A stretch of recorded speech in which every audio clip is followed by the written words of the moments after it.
All right. So glad to be here. So glad to be in the state of North Dakota. That other state that I was from, I was actually born in the city of Chicago, and I saw one of the most innovative states with an innovative growth mindset that I've ever been to. So I'm really, really happy to be here as well. I am the superintendent of schools starting my second year in Williston Public School District number 1, and the title of my presentation is Deviation from the Norm, Personalized Learning in the Wild West. Okay, this is a little bit about me. I'm very much involved with the American Association of School Administrators, the AASA. I was in another district where we started the transformation for personalized learning. We were recognized by a lot of people for that, and there was there just some very exciting things that have happened as a result of that. Okay? Well, we need to define what personalized learning is first. I was a novice, I didn't really know what it was. So I went to, the AASA invited a bunch of superintendents from across the country to this personalized learning summit where we went to Salt Lake City, Utah. This is what just the definition was. This is the definition I also ended up using eventually in my dissertation, but this is how I defined it. And Chris is gonna help us even further define this because I've already invited him to Williston to meet with my administrative team to talk about his product. So the inspiration and the research. Here we are at Innovation's Early College High School, Salt Lake City, Utah. We're being greeted by high school students all wearing like throwback 1950s Letterman sweaters with these shirts that said Innovation on it. Except there was one student. He had long hair, ponytail, he wasn't wearing the sweater. I was a former high school assistant principal disciplinarian, so my high school assistant principal's thinking, I like him already. So we get to the stories, and these students are telling us their stories about why they wanted to be in this Innovation Academy and why they took the path they did. The student is slouching in his chair, he's not really saying anything, then they finally said, hey, why don't you tell him your story? So he just very nonchalantly says, yeah, I'm a sophomore. I used to be pretty good at math. So I decided to knock out 3 years of high school math as a freshman. Next year, I'm probably gonna work on a little more English, science, social studies. This student is on pace. I believe he did. He graduated high school with his diploma and associate's degree simultaneously. So that was pretty impressive. Now I'm hooked, I'm sold. Okay, tell me more, I wanna learn more. And then there's other various places that we ended up going around the country through the AASA group. We visited the Taylor County schools, the great Roger Cook. He's actually gonna be in Williston tomorrow as our opening keynote speaker, and I am absolutely thrilled. The Vista Unified School District, Melville Schools, right outside of St. Louis, Missouri. The Dysart Unified School District in Surprise, Arizona. And then the book by Vicki Abellis, Beyond Measure. This was my reaction right here.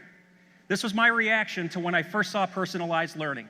And being born in Chicago, in the hometown of Phil Jackson, Travis Jordan mentioned God, but in Williston, in my best Chicago accent I can muster, we're on a mission from God. That's the impact it had on me. And I have not been able to stop thinking about it since. Okay. These national cohort participations. In Williston District 1, we have administration and representation on all of these national cohorts.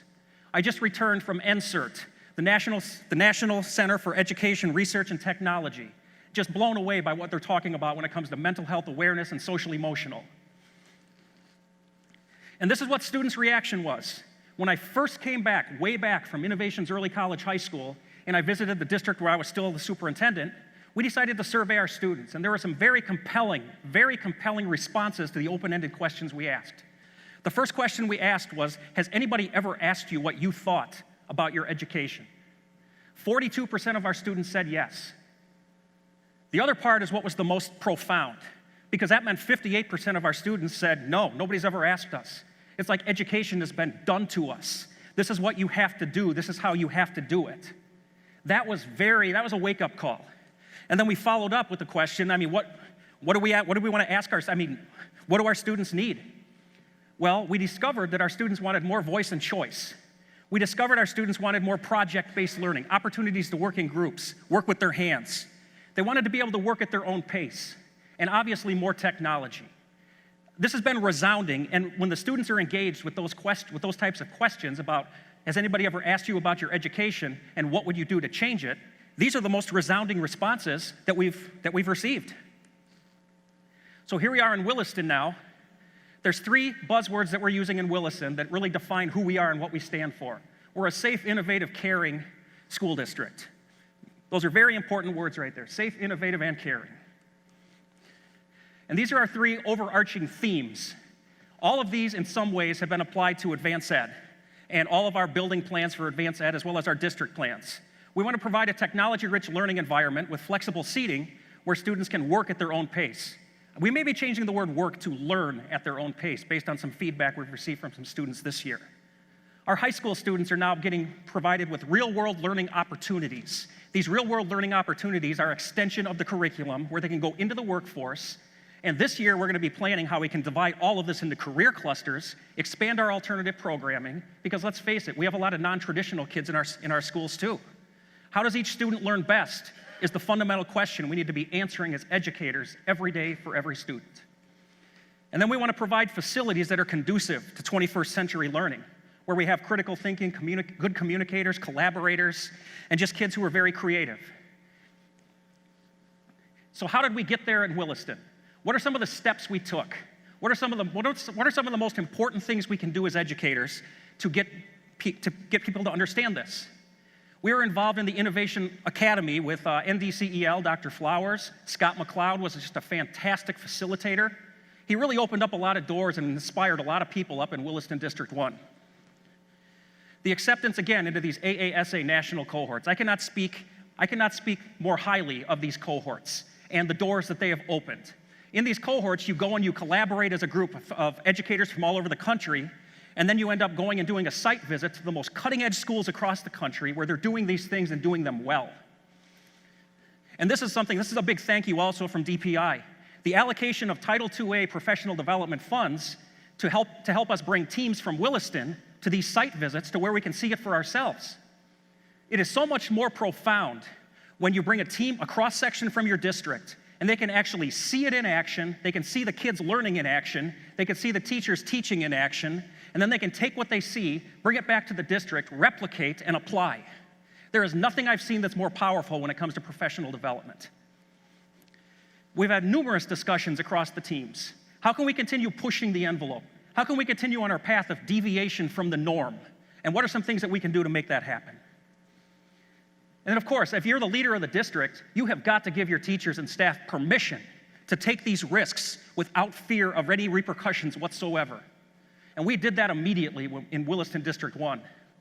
We have a direct instruction program for interventions in Williston District 1. But one of the first things I said is just because a student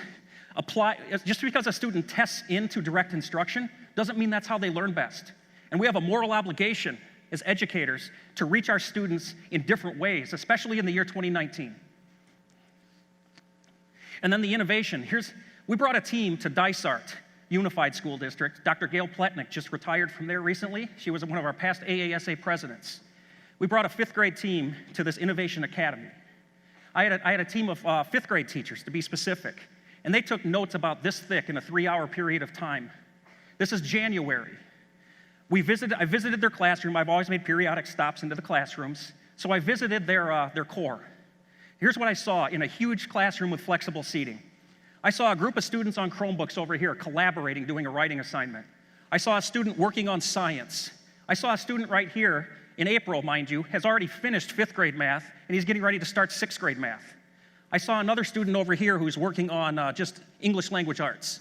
And the teacher, instead of being the sage on the stage, is now the guide on the side as a facilitator going and meeting with each of the students. I was floored.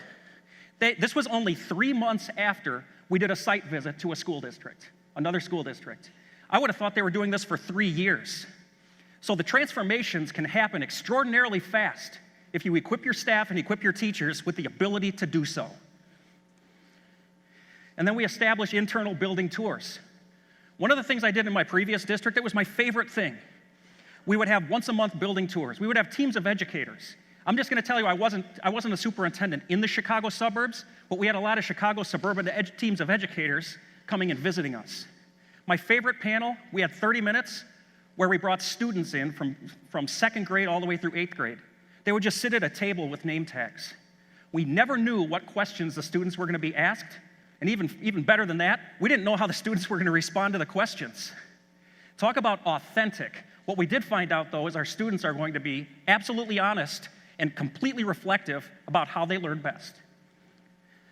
In Williston, we had some testimonials after 3 months of this Innovation Academy pilot that we had in 5th grade. And we had one student that was described to me. They described the student where he first said when he came to school, you know what?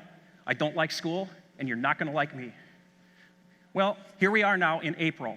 They interviewed the student, and he was describing the work he was doing. And then the reply that just floored me. They asked him, what is it you like the most about this? And the student's reply was, well, I don't feel like I'm getting bullied by my classmates because I work too slow. That was so powerful. That was so powerful. Think about how learning, personalized learning, and social emotional learning are so deeply connected. Think about, I mean, you need to have them both. Where are we at? Oh, that's my last slide. I need to tell you this. I had another slide on a different presentation on a different laptop. Well, where did I get that quote? There's a quote that says, without deviation from the norm, progress cannot happen. And because I used to be a music major, the person who said that profound quote is Frank Zappa. If you think about that, one of the most innovative musicians there is. The ringtone on my personal cell phone is the song by The Doors, Break On Through to the Other Side. You think about all of that. Then you think about a lot of our non-traditional kids who are trapped in a factory-based, industrialized, traditional classroom who don't learn best that way. Pink Floyd, a long time ago, came out with a song that really elaborates exactly how these students felt. When the students started singing All in All, we're just another brick in the wall. That's how our students who are non-traditional are feeling. And we have an absolute obligation to do everything we can, everything within our power, to meet the needs of those students. And all the years I've been in education, I have never been more passionate about the transformation that personalized learning can have on a school district. These are the changes that we've made in our district, just in 1 year's time. We are going to be one-to-one with Chromebooks, kindergarten through 9th grade with Bring Your Own Device, grades 10 through 12 next year. We're going to be starting a Gifted and Talented Academy, separate from the Innovation Academy, but a Gifted and Talented Academy in grades 3 through 6.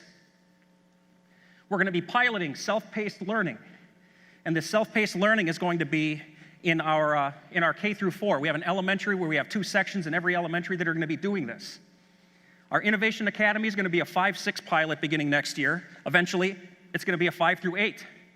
Thanks to the help from Williams County, the county board, thanks to our Coyote Foundation and many donors, we're actually able to break ground on the old Hagen swimming pool, where we're going to be able to actually build this Innovation Academy. We couldn't be any more excited about that. And right here, we're using these personalized learning menus. I've been in classrooms around Williston where we hear 5-year-olds speaking with command about their short-term and long-term learning goals for the week. It's amazing what these transformations can be. It's amazing when you empower student voice and student choice, what type of transformations you can make in your own district. And this is what our Innovation Academy is going to look like. Anybody who's been to Williston, we have this old Hagen swimming pool. Well, the old Hagen swimming pool is right across from Bakken Elementary and our middle school, which used to be our old high school. We're going to have 400 students housed in this Innovation Academy when it's completely done. A year from now, we're going to be talking about how we're moving into it, and we can't wait to get started. And we're going to invite anybody who wants to see what this Innovation Academy looks like to Williston District 1 to take a look for yourselves. So, we are very excited about what the future holds. And my other slide was there. It just didn't show up initially, but there it is. The best quote ever came from Frank Zappa when it comes to educational transformation and meeting the needs of students. And I want to encourage and empower everybody who's here. Try to ask yourself the fundamental question, answer this question, how does each student learn best? And take that risk. Don't be afraid of failure. You heard our Williston High School students say that earlier. Don't be afraid to try. Don't be afraid to make mistakes. That's how we all learn. And with that, a little less than 1 minute left in my time. I want to thank you for your time and thank you for listening. Thank you.